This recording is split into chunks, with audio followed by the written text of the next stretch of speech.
પાટણ જિલ્લાના રાધનપુર ભાભર હાઈવે પર આવેલા 3 રસ્તા પાસે એક ભયાનક ટ્રિપલ અકસ્માતની ઘટના સામે આવી છે। કેમિકલ ભરેલા એક ટેન્કરનું ટાયર અચાનક જ ફાટતા ચાલકે કાબુ ગુમાવ્યો હતો, જેના કારણે ટેન્કર ડિવાઈડર કૂદીને સામેની બાજુએ આવી રહેલા એક પિકઅપ ડાલા અને ટ્રેક્ટર સાથે ધડાકાભેર અથડાયું હતું। અકસ્માત એટલો જોરદાર હતો કે ટક્કર બાદ તુરંત જ કેમિકલ ભરેલા ટેન્કરમાં ભીષણ આગ ભભૂકી ઉઠી હતી।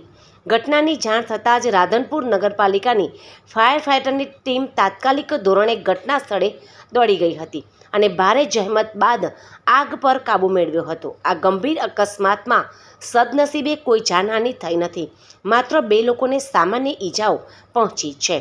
ઘટનાની માહિતી મળતા જ રાધનપુર પોલીસનો કાફલો ઘટના સ્થળે પહોંચી ગયો હતો અને ટ્રાફિક હળવો કરી આગળની કાયદેસરની કાર્યવાહી હાથ ધરી છે।